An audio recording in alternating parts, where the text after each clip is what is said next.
Salut à tous et bienvenue justement à cette heure informative ici direct sur votre télévision à Grande Vision Héritage bien sûr avec aujourd'hui des thématiques intéressantes. On va logiquement revenir sur la tentative du coup d'État raté donc à Kinshasa dans la nuit du samedi au dimanche. On va s'interroger sur de l'amateurisme et des questions sur la facilité donc de cette opération.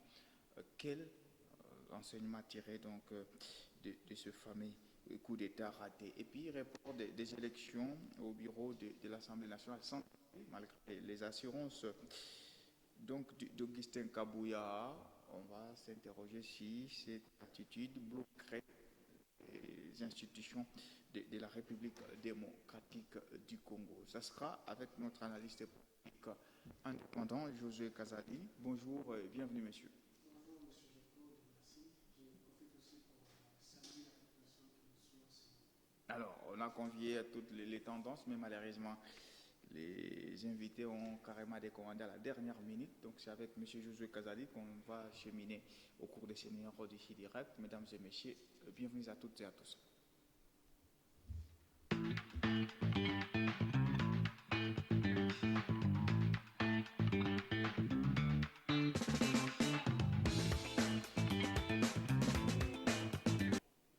Allez, de l'amateurisme et des questions justement sur la facilité de cette opération. On parle bien et bien de ces coups d'État ratés en République démocratique du Congo. En tout cas, toute la presse s'accorde à parler du coup d'État. Il n'y a pas de divergence et même la communication officielle du gouvernement congolais.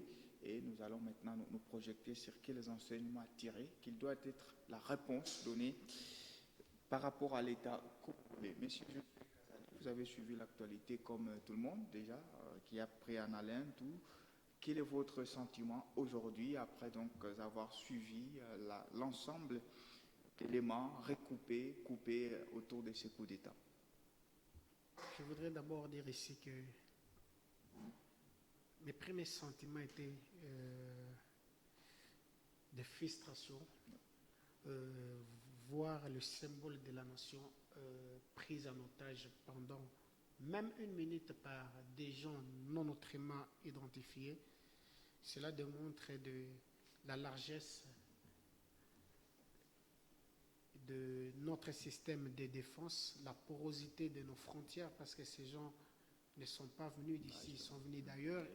Il y a de ceux qui ont mis des jours ici, donc nous les avons laissés entrer sans savoir pourquoi ils venaient.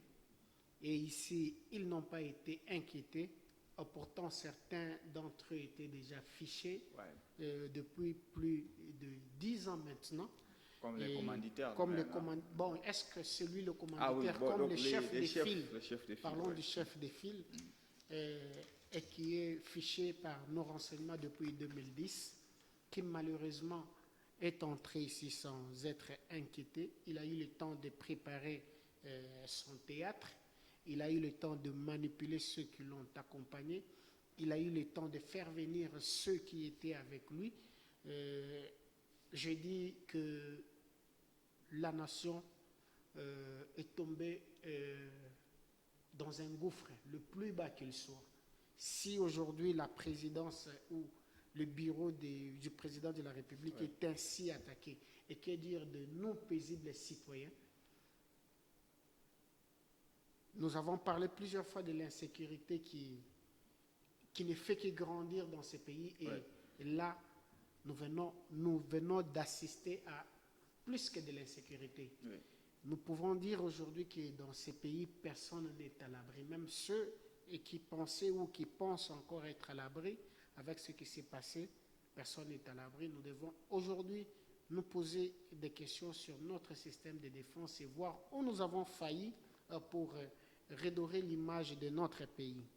Alors là, vous parlez de la défaillance du système de défense, des systèmes de sécurité, mais politiquement, quand même, c'est un message qu'on peut interpréter autrement, cette tentative du coup d'État. Politiquement, comment l'on peut comprendre aujourd'hui qu'un individu décide de s'armer pour renverser le pouvoir? Politiquement, moi je ne parlerai pas de coup d'État parce que on ne renverse pas le président en allant à ses bureaux, sachant qu'il n'habite pas là. Et à quelle heure? À 2 heures, 3 heures du matin, voire 4 heures du matin. Nous savons tous où le président habite. Il ne s'est jamais caché. Donc ces gens-là, s'ils s'estimaient être capables de renverser le président, il fallait aller au camp Tchatch et se mesurer réellement à nos forces de défense qui assurent la sécurité de la présidence. Quelque part, je vais dire que nous avons aussi affaibli notre système de défense, surtout pour ce qui est du président de la République. Vous serez tous d'accord avec moi que à l'époque du président Kabila, et les systèmes de sécurité, déjà aux alentours du palais de la Nation, même ici chez nous à Kamagnola, étaient imposantes. Et déjà pour y rouler, nous comme individus, c'était un problème. Il fallait être souple et respecter les normes imposées par ces agents de sécurité. Aujourd'hui, avec le président Félix qui a voulu être plus au contact de la population jusqu'en réduisant, en démilitarisant même le quartier général du pouvoir. Aujourd'hui, ça a tourné contre nous, contre lui, parce que nous avons été pris à dépourvu. Si le quartier général du pouvoir était militarisé comme à l'époque du président Kabila, je pense que ces gens, peut-être que, parce que c'est une aventure, ils auraient toujours essayé, mais pas jusqu'à atteindre l'enceinte de la présidence, parce qu'il y avait des checkpoints presque partout, ce qui n'est pas le cas aujourd'hui. Je pense que tous, comme une nation, aujourd'hui, ce n'est pas seulement la question du président de la République ou des forces de défense, tous comme une nation, nous devons nous dire aujourd'hui que nous avons failli en matière de sécurité, parce que la sécurité n'est pas seulement l'affaire de renseignement, n'est pas seulement l'affaire de la police ou de l'armée, c'est d'abord l'affaire de tous.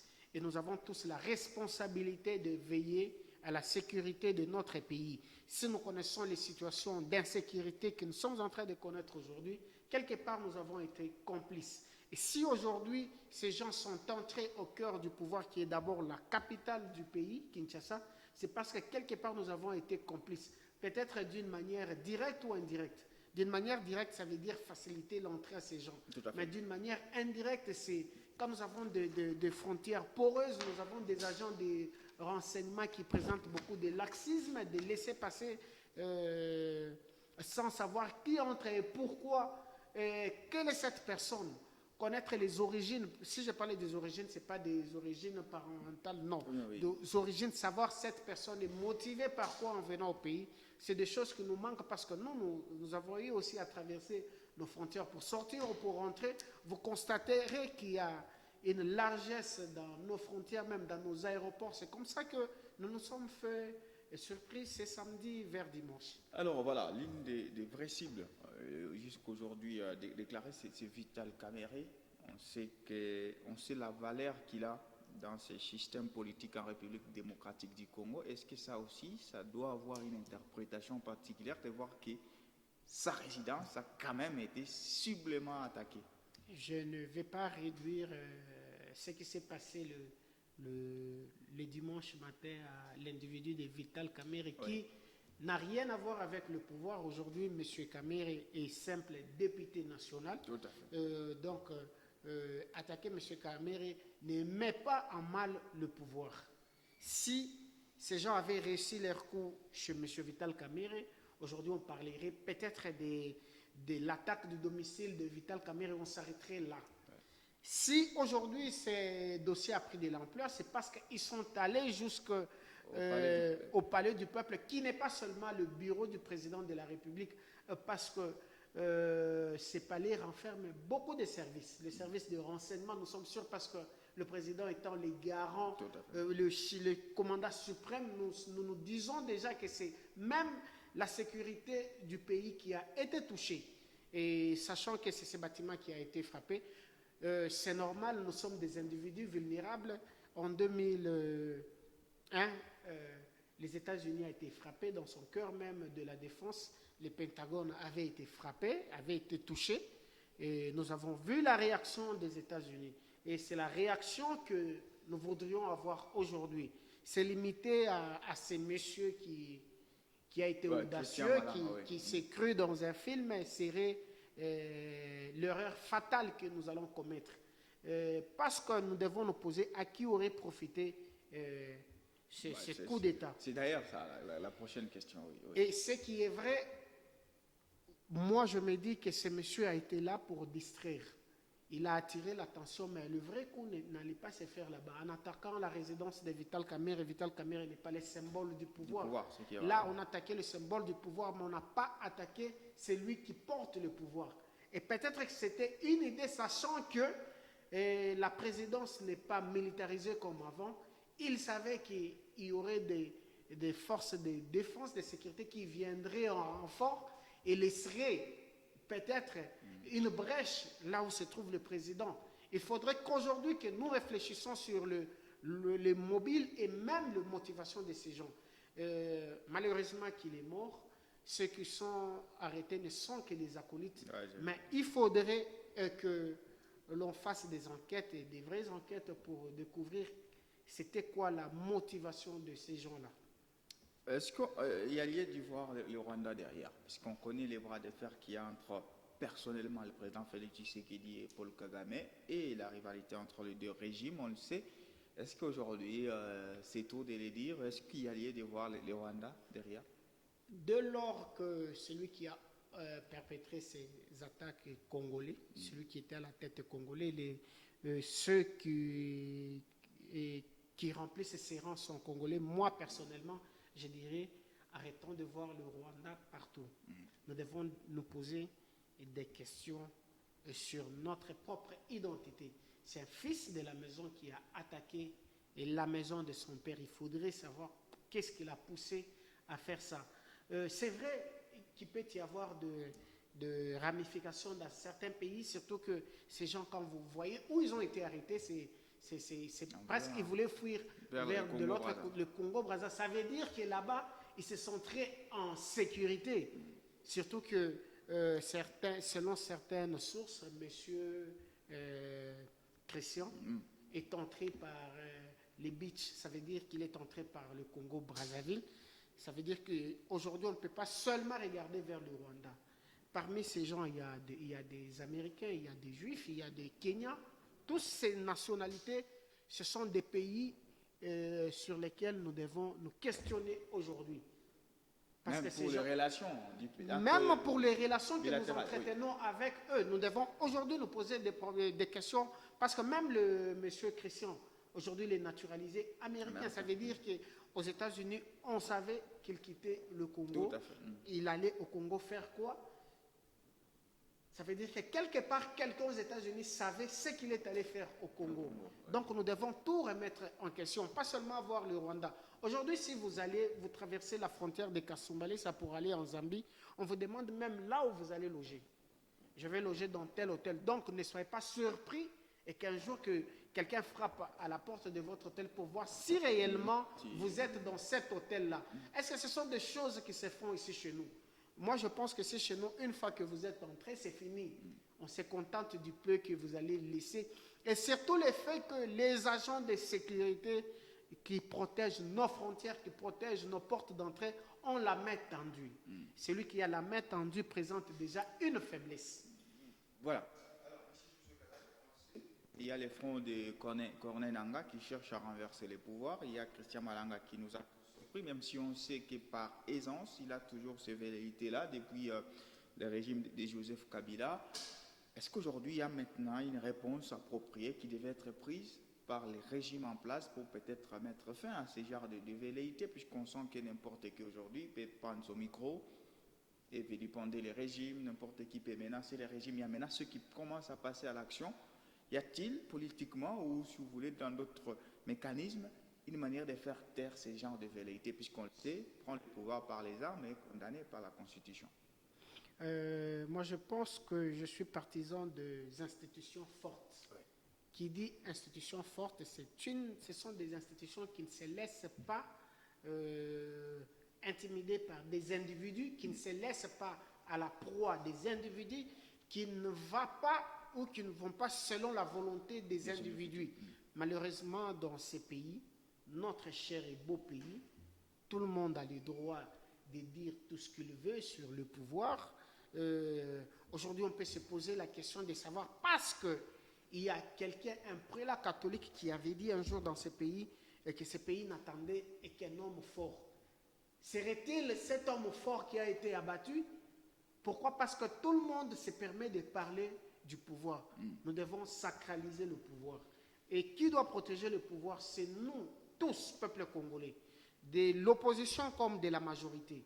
Parce qu'aujourd'hui, si c'est M. Félix qui est en place, qui a été tenté d'être renversé, sachez que vous aussi, le jour où vous serez président, on tentera de vous renverser parce qu'il y a déjà eu un précédent.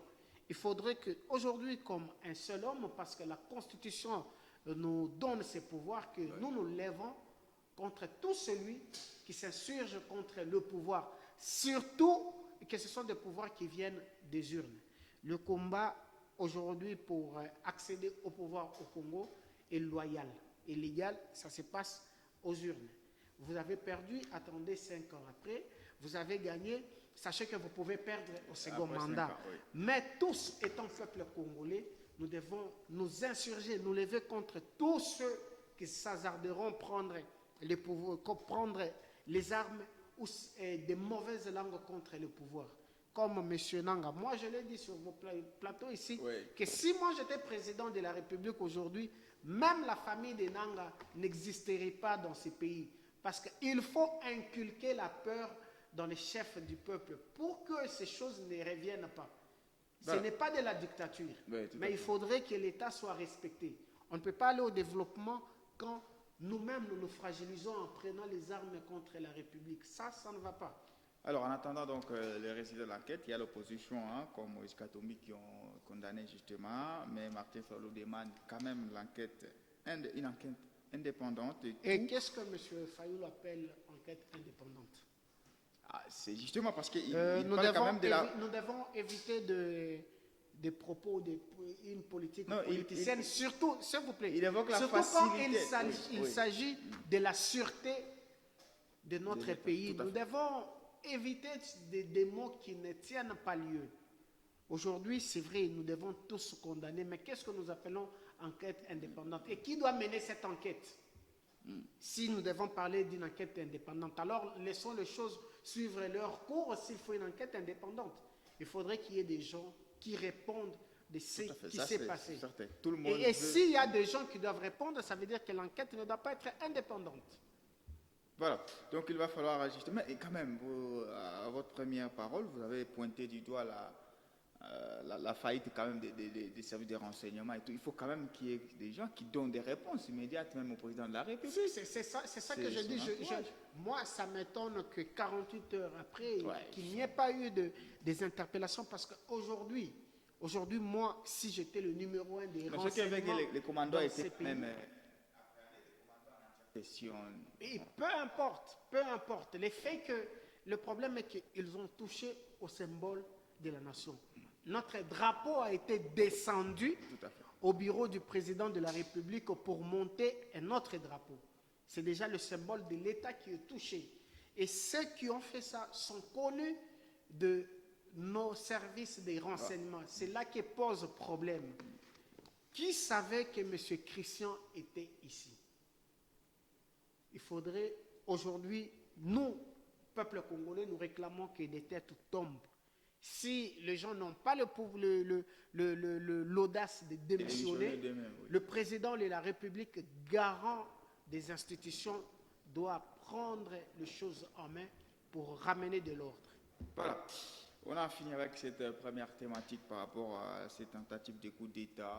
Nous nous sommes interrogés sur l'amateurisme justement de ces commandos. Et parce que les questions persistent, on espère que l'évolution de l'enquête, on aura peu à peu quelques éléments d'éclaircissement.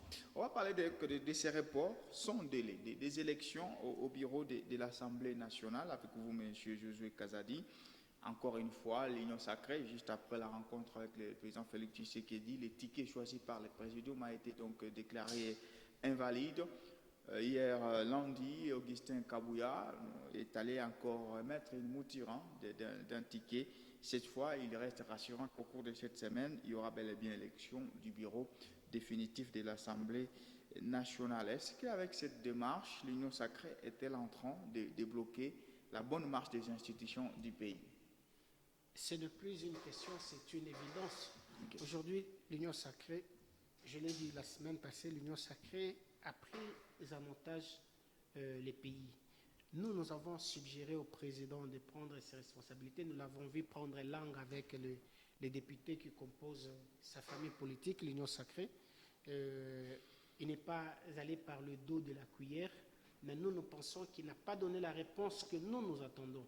Lui étant l'arbitre, il fallait qu'en appelant ces députés et même ceux qui composent le présidium, qu'il impose sa volonté, parce que c'est lui, nous le répétons, celui qui a été élu et celui qui a un contrat avec le peuple congolais, c'est le président de la République, ce n'est pas le bureau de l'Assemblée nationale qui d'ailleurs, devant le président de la République, ne représente rien parce que la Constitution lui confère même le droit, le pouvoir de dissoudre l'Assemblée au cas où l'Assemblée serait un frein au bon fonctionnement de l'État. Aujourd'hui, cette Assemblée est déjà un frein. Pourquoi? Parce que le président a traité ces gens-là comme des enfants gâtés.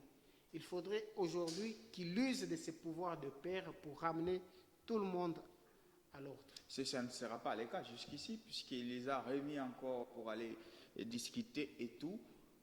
Qu'est-ce qui justifie au fait ces rallongements? C'est ces gens-là qui veulent s'accaparer pas du pouvoir, mais qui veulent s'accaparer des postes. C'est quoi au juste? Il n'y a pas un leader qui va prendre des responsabilités entre eux dans les présidiums? L'égocentrisme de l'homme politique congolais, aujourd'hui, moi je dirais même ce comportement belliqueux que nous avons accepté, parce que ce qui s'est passé aujourd'hui, c'est déjà passé, ça s'est répété, que nous avons accepté, que nous avons noué dans ce pays, est en train de nous fragiliser aujourd'hui. C'est pourquoi il faudrait que nous puissions, avec courage, prendre les taureaux par les cornes. En disant prendre les taureaux par les cornes, c'est donner plus de pouvoir au président de la République. Et qui dit donner plus de pouvoir au président de la République, c'est finir avec la constitution que nous avons, qui fait en sorte que le président doit composer avec les caprices des uns et des autres, alors que nous sommes en retard aujourd'hui du développement, nous sommes en retard sur tout. La vie s'est arrêtée aujourd'hui en République démocratique du Congo. Pourquoi? Parce que 5 personnes, 6 personnes veulent imposer leur volonté au niveau de l'Assemblée nationale. Et ça, nous devons dire non. Si le président ne l'a pas dit aujourd'hui, le peuple congolais doit amener le président à le dire. Le président use encore de sagesse, mais moi je pense que le peuple en a assez. Mais là, vous présentez plus pas les personnes, les présidiums, comme c'est et les mauvais du pays, alors qu'ils ne font que de la politique politicienne, c'est que normal. Il faut je n'aimerais pas vous le faire dire, mais vous l'avez dit déjà. Oui. Ils ne font que des négociations, c'est de la bonne politique. Est-ce que ce sont des négociations où ils veulent impérativement être là? C'est deux questions différentes. Est-ce que ce sont des négociations? Non. Et aujourd'hui, j'en appelle à la conscience de tout politicien. Il faudrait voir avec qui composer. J'avais dit ici que le président se retrouverait pris en otage par ces gens ici. Aujourd'hui, le président est pris en otage. C'est vrai, il a le droit, il a la possibilité de décider, mais parce qu'il ne mérite pas frustrer certaines personnes, le pays va mal. Donc, si il vous arrivait aujourd'hui, vous, M. Sefou, d'être président de la République, vous devez voir avec qui composer. La moralité politique de plusieurs personnalités de ces pays est déjà corrompue et il faudrait se passer de ces individus. C'était difficile dans les cas précis. Aujourd'hui, même les personnes de troisième âge estiment être plus habiles à diriger ce pays que ceux qui ont encore du sang à vendre de l'énergie à vendre pour ces pays. Est-ce que c'est de l'amour? Vous appelez ça vraiment de l'amour? C'est parce que nous avons imposé cette culture et aujourd'hui, elle nous retarde. Alors, M. Joseph, vous êtes déclaré favorable au changement de la Constitution. C'est un autre vrai débat qui envenime la sphère politique en République démocratique du Congo. Vous êtes pour le changement complet de cette Constitution ou la révision de certains articles? Puisque là encore, il y a les gens qui se tracassent un peu. Qu'on change tout?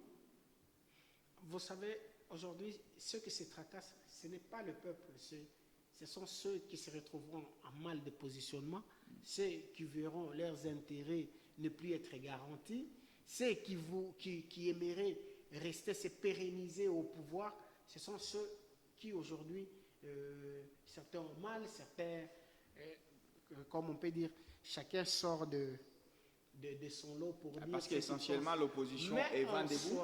Oui. C'est quelle opposition? Le leader de l'opposition, Martin Fayulu, Moïse Katumbi, il réfléchit. Écoutez, vous n'avez jamais entendu Martin Fayulu soulever les failles de cette constitution parce qu'il faudrait la changer par une autre personne, ou parce qu'une autre personne suggère les changements, Martin Fayulu s'y oppose. C'est quelle opposition que nous avons dans ces pays? Nous avons une opposition des individus, pas une opposition d'idées, pas une opposition des combats politiques. C'est une opposition d'individus. Aujourd'hui, même si M. Sefou a peint en bleu, je dirais c'est du noir parce que je suis opposant. Alors que, opposants comme ceux qui sont au pouvoir, aujourd'hui nous devons nous mettre autour d'une table, ainsi que la société civile. Parce que c'est nous, la société, qui vivons au quotidien qu'est-ce que je vais dire, le faiblesse de cette constitution. Elle profite aux politiciens, pas à la population. Nous devons nous mettre autour d'une table pour traiter de cette question et finir avec cette constitution pour mettre sur pied une constitution qui profite au peuple et non une constitution qui profite aux politiciens. Merci à vous, M. Josué Kazadi. Avant justement de finir, on va passer à l'étape de carton et aujourd'hui on n'en aura qu'un seul de votre part.